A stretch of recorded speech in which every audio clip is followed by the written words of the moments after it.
संजय शिरसाट वर्षभर दाखल झाले आहेत, पण त्यापूर्वी त्यांच्यासोबत टीव्ही 9 ने संवाद साधला। यावेळी त्यांनी काय भूमिका मांडली आहे पाहूया। तुम्ही मुख्यमंत्री शिंदे यांना भेटायला चालले, काय चर्चा करणार? चर्चा काय करणार? गेली 4 दिवसापासून आम्ही त्यांच्याशी चर्चा करतोय, सर्व गोष्टी त्यांच्याकडे क्लिअर केलेल्या आहेत आणि मला वाटतं ते आमच्या गोष्टी टाळणार नाहीत एवढी निश्चित आहे आम्हाला। शपथ घेतील उपमुख्यमंत्री पदाची? 100% घेतील अशी माझी खात्री आहे। ठीक, जर ते मंत्रिमंडळात नसले तर तुमच्या आमदारांची काय भूमिका? ते मंत्रिमंडळात असलेच पाहिजे ही आमची आग्रही भूमिका असेल आणि ते मनवायची आम्ही सर्वजण प्रयत्नही करू। शेवटच्या क्षणापर्यंत का कन्व्हिन्स करायला लागतो? दबाव तंत्र आहे शिवसेनेचं? काही दबाव तंत्र नाही, आम्ही दबाव तंत्र टाकणारे मध्ये नाहीत। राजकारणामध्ये काही सस्पेन्स असतो, काही त्यांना विचार करावा लागतो, म्हणून सगळे त्यांचे विचार हे आपल्याशी मॅच होतील अशातला काही भाग नाही। नेता आहे, नेत्यांना सर्व अंगाने विचार करणं गरजेचं असतं, म्हणून कदाचित त्यांनी वेळ घेतला असावा। परंतु एक निश्चित आहे, सर्व आमदारांनी केलेल्या विनंतीला ते कधीही नाकारणार नाही हा आम्हाला आत्मविश्वास आहे। कॅमेरामॅन साईसह गजानन माटे, टीव्ही 9 मराठी।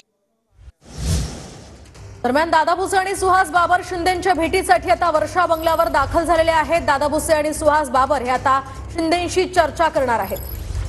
त्याबद्दल आणखी माहिती घेऊयात, आपले प्रतिनिधी दिनेश दुखंडे आता आपल्या सोबत आहेत। दिनेश, नेमकं घोडं अडतंय कुठं? अवघे 3.5 तास बाकी आहेत फक्त शपथविधीसाठी।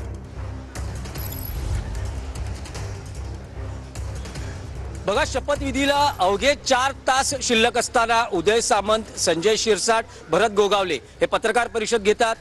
मनधरणी करण्यासाठी ते शिंदे यांच्या शासकीय निवासस्थानी पोहोचतात। त्यांची बैठक सुरू असताना आणखी काही आमदार आता वर्षा या शासकीय निवासस्थानी आलेले आहेत। एकूणच माहोल तयार झालेला आहे। शिंदे यांची मनधरणी जोरात सुरू आहे आणि या सगळ्या नेत्यांचं म्हणणं काय आहे की शिंदे यांनी मंत्रिमंडळात असावं, शिंदे यांनी उपमुख्यमंत्री पद घ्यावं आणि शिंदे जर या मंत्रिमंडळात नसतील तर शिवसेनेचा एकही आमदार मंत्रिमंडळाची किंवा सरकारमध्ये जाण्याची कुठलीही भूमिका किंवा तशा पद्धतीचं पाऊल उचलणार नाही। हे एका प्रकारे प्रेशर टॅक्टिक्स आहे का? कारण याआधी शिवसेनेची इच्छा होती, एकनाथ शिंदे यांची आग्रही भूमिका होती की महापालिका निवडणुकांपर्यंत तरी शिवसेनेकडे मुख्यमंत्री पद असावं, पर्यायाने ते स्वतः मुख्यमंत्री असावेत। कारण जो परफॉर्मन्स महायुतीने दिला आहे त्यात लाडकी बहीण या योजनेचा इम्पॅक्ट जास्त आहे आणि या लाडकी बहीण योजनेचे शिल्पकार किंवा एकूणच त्याचं क्रेडिट हे मुख्यमंत्री एकनाथ शिंदे यांचं आहे असं या नेत्यांचं म्हणणं होतं। आता मुख्यमंत्री पद मिळालं नाही तर किमान गृहमंत्री पद असावं, तर गृहमंत्री पदही मिळताना दिसत नाहीये। त्यामुळे चांगले पोर्टफोलिओ असावेत यासाठी शेवटच्या क्षणापर्यंत काही हाय व्होल्टेज ड्रामा केला जातोय का? एकनाथ शिंदे यांचं म्हणणं आहे की आपण सरकार बाहेर राहून पक्ष संघटन वाढीसाठी काम करू। असाच प्रकार 30 जून 2022 ला देवेंद्र फडणवीस यांनी केला होता। तेही शिंदेंच्या मंत्रिमंडळात सहभागी व्हायला तयार नव्हते, पण दिल्लीतून चक्र वेगाने फिरली आणि फडणवीस यांना शिंदेंच्या मंत्रिमंडळात यावं लागलं। आताही शिंदेंच्या नेत्यांचा असाच आग्रही दबाव आहे, आग्रही मागणी आहे की शिंदेंनी मंत्रिमंडळात असावं। जर शिंदे मंत्रिमंडळात नसतील तर आपणही नसू। पण हेच एक प्रेशर टॅक्टिक्स आहे, ते शेवटच्या क्षणी केलं जात आहे। पण खात्रीलायक सूत्रांची माहिती आहे एकनाथ शिंदे हे उपमुख्यमंत्री पदाची आज सायंकाळी शपथ घेतील। थोडंसं भावनिक वातावरण केलं जाते। बघा, शिवसेना हा भावनिक काय विचारांचा पक्ष आहे, भावनिक राजकारण आहे असं नेहमी म्हटलं जातं। तर तशाच पद्धतीनं सध्या हाय व्होल्टेज ड्रामा आपल्याला या शेवटच्या क्षणी वर्षा या निवासस्थानी आपल्याला पाहायला मिळतोय। ही सध्याची थेट दृश्य आहेत। इथेच शिवसेनेचे नेते वर्षा या निवासस्थानी गेलेले आहेत मनधरणी करण्यासाठी आणि आपण जर बघितलं तर हे नेते आता थोड्याच वेळात काही अधिकृत घोषणा करणार आहेत आणि त्यानंतर स्पष्टता होणार आहे की एकनाथ शिंदे हे मुख्यमंत्री पदाची शपथ घेणार आहेत की नाही। पण स्वतः फडणवीस यांची आग्रही भूमिका आहे। काल पत्रकार परिषदेतही त्यांनी ते म्हटलं की शिंदे आम्हाला मंत्रिमंडळात हवे आहेत।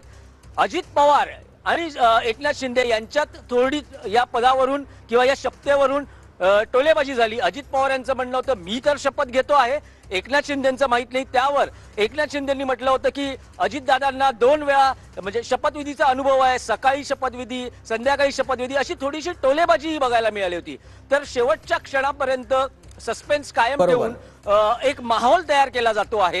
जरा भावनिक जरा हे केलं जाते, प्रेशर टॅक्टिक्सचाच भाग आहे आणि त्यामुळेच हे होते। थोड्याच वेळात अधिकृत स्पष्टता होईल की एकनाथ शिंदे यांनी नेमका निर्णय काय घेतलेला आहे। खरं तर काल सायंकाळी घोषणा होणार असं त्यांनी सांगितलं होतं, पण आज शपथविधीच्या शेवटच्या क्षणापर्यंत हे प्रकरण ताणलं गेलेलं पाहायला मिळतंय।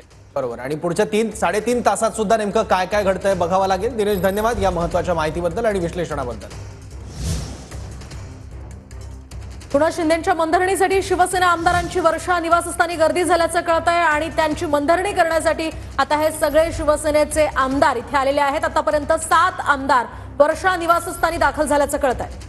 त्यामुळे शिंदे उपमुख्यमंत्रीपद स्वीकारणार का याबद्दल सस्पेन्स कायम झालाय, गूढ कायम झालाय. शपथविधीला अवघे 3.5 तास बाकी आहेत. शिंदेंची मनधरणी करण्यासाठी, त्यांच्यासोबत चर्चा करण्यासाठी आणि त्यांची समजूत काढण्यासाठी शिवसेनेचे नेते एका पाठोपाठ एक वर्षाभर दाखल होत आहेत, शिंदेंसोबत चर्चा करतायत. आतापर्यंत 7 आमदार वर्षा या शिंदेंच्या निवासस्थानी दाखल झालेत. शिंदेंच्या मनधरणीसाठी शिवसेना आमदार आता प्रयत्न करतायत. पुणेच या आमदारांच्या आता मागणीला शिंदे मान देतात का? शिंदे नेमका काय निर्णय घेतात की आपल्या दबाव तंत्रावर ते ठाम राहतात, हे पाहणं आता अतिशय महत्त्वाचं आहे.